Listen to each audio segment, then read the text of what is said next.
আদালতে তেওঁলোকক জামিন নিদিলে জেলত পঠিয়ালে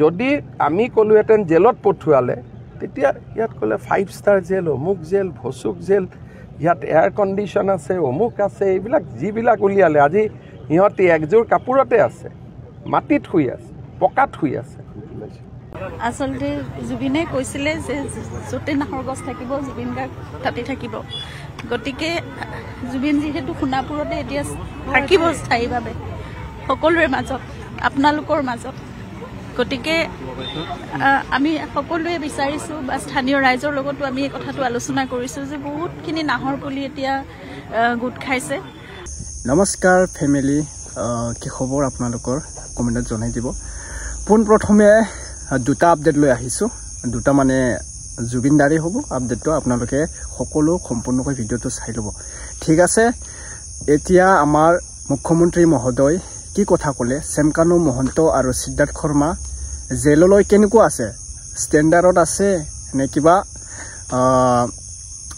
লেতেৰাত শুই আছে এইটো কথা মহোদয় মুখ্যমন্ত্ৰী মহোদয় আমাৰ চেম ছাৰে ক'লে আপোনালোকে সম্পূৰ্ণকৈ ভিডিঅ'টো চালে গম পাব সম্পূৰ্ণকৈ চাই ল'ব আৰু থাম্বনেইল এটা দিছোঁ মাধৱ বৰা যে ইমান মানুহে কিয় গালি পাৰিছে বা কিয় চিঞৰি আছে যে মাধৱ বৰা জুবিনদাৰ কপি কৰি আছে জুবিনদাৰ ছেম ভইচ দি মানে প্ৰগ্ৰামত চলি আছে জুবিনদাৰ কাপোৰ কপি কৰিছে জুবিনদাৰ ভইচ কপি কৰিছে জুবিনদাৰ ছং গাবলৈ ওলাইছে এইটো আৰু কি কথা এইটো মই কোৱা কথা নহয় মই কমেণ্টত বহুত জনে দেখি আছোঁ বা সকলো মানুহে কমেণ্ট কৰি আছে মাধৱ বৰাক ফাংচনে বা প্ৰগ্ৰামে ইনভাইট কৰি আছে ঠিক আছে বাৰু মই বেয়া পোৱা নাই মই কাক বেয়া পাই আছোঁ জানে মই সকলো মানুহক যে এনেকুৱা ধৰণৰ কমেণ্ট কৰি আছে সেই মানুহজনক বেয়া পাইছোঁ যে মাধৱ বৰুৱাই যে জুবিনদা হ'ব বিচাৰিছে এইটো কথা নহয় মাধৱ বৰুৱা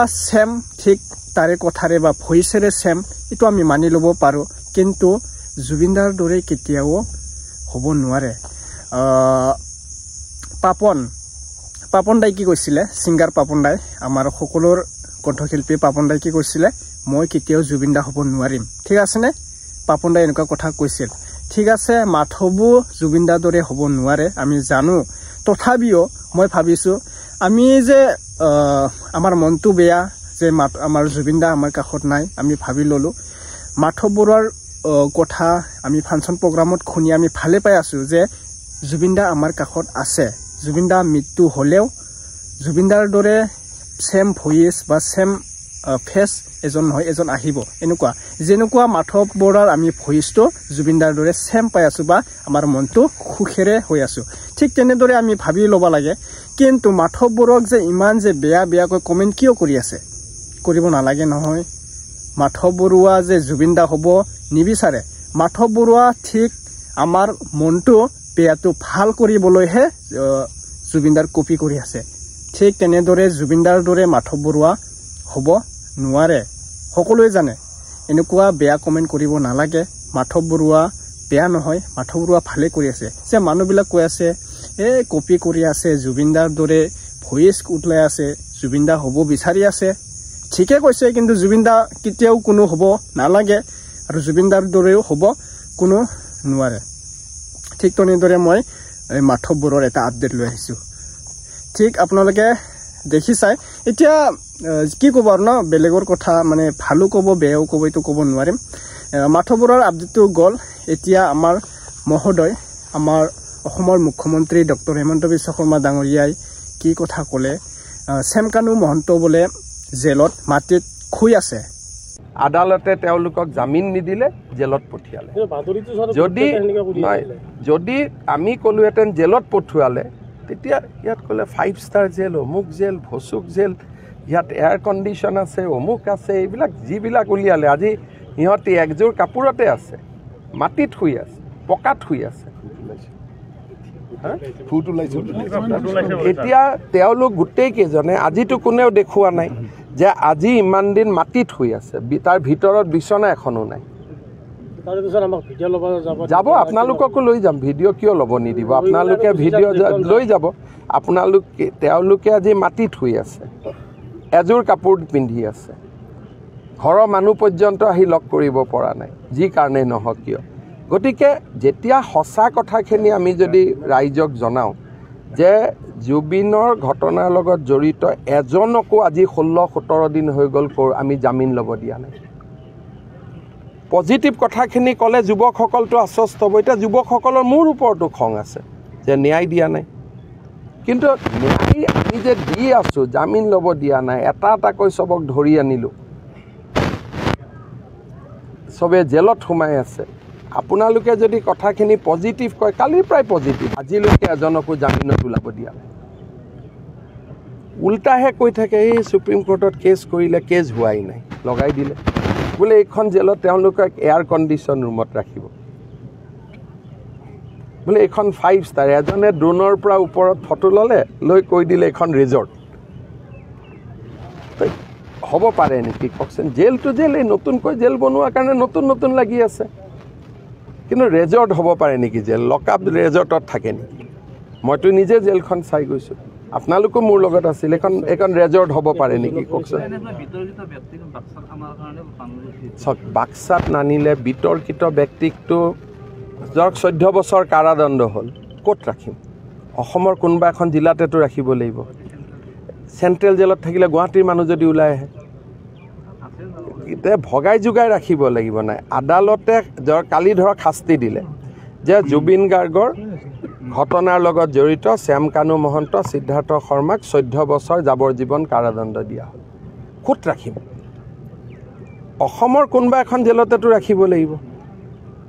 তাৰমানে আপোনালোকে এনেকুৱা এটা পৰিৱেশ কৰি দিব যে এওঁলোকক অসমৰ জেলত ৰাখিব নালাগে। পশ্চিমবংগ জেলত গ'লে তাততো তেওঁলোকে যেনে তেনে মেনেজ কৰি ফূৰ্তিত থাকিব পাৰিব, কাৰণ তাততো জুবিন গাৰ্গৰ বিষয়েতো ইমান মানুহৰ নলেজ নাই। গতিকে শাস্তিটো অসমৰ মাটিতে দিব লাগিব না। আৰু বাক্সাখনতো অসমৰ বাহিৰ নহয়। কাৰোবাক হাফলং দিছোঁ, কাৰোবাক বাক্সা দিছোঁ, কাৰোবাক চিৰাং দিম, কাৰোবাক নলবাৰী দিম, মঙলদৈ দিম। একেলগে থাকিলে আকৌ ক'ব যে ক্লাব কৰি ল'লে বুলি, গোটেইকেইজনক একেলগে থকাৰ আচলতে জুবিনে কৈছিলে যে য'তে নাহৰ গছ থাকিব জুবিন গাৰ্গ তাতে থাকিব। গতিকে জুবিন যিহেতু সোণাপুৰতে এতিয়া থাকিব স্থায়ীভাৱে সকলোৰে মাজত, আপোনালোকৰ মাজত।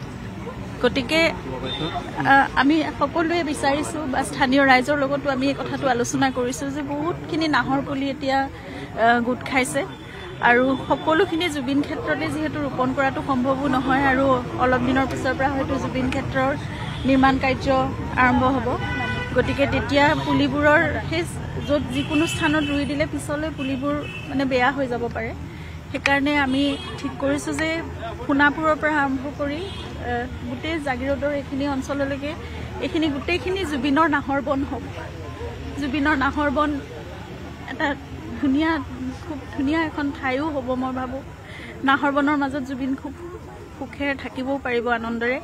গতিকে আপোনালোক সকলোৰে সহযোগিতাত আমি এতিয়া যিহেতু 6 লেনো হ'ব এই ৰাস্তাটো, গতিকে এটা মানে সীমা এটা নিৰ্ধাৰণ কৰা হৈছে, আৰু সেইবাবে সোণাপুৰ পাণবাৰী দুৰ্গা মন্দিৰ, যে বাৰোৱাৰী দুৰ্গা মন্দিৰৰ সন্মুখত আমি কেইজোপামান প্ৰতীকী হিচাপে নাহৰ পুলি ৰোপণ কৰিছোঁ। এতিয়া আমাৰ আহ্বান আৰু সকলোলৈকে অনুৰোধ যে এই গোটেই অঞ্চলটোত যাতে ভিতৰৰ ৰাস্তাবোৰতো বা গাঁৱৰ ভিতৰতো বিভিন্ন ঠাইত য'ত নাহৰ গছে শোভা বৰ্ধন কৰিব পাৰে আৰু সকলো নাহৰময় হওক, সেইটোৱে ইচ্ছা কৰিছোঁ। সকলোৱে আপোনালোকে পুলি ৰোপণ কৰক আৰু ৰক্ষণাবেক্ষণো দিয়ক।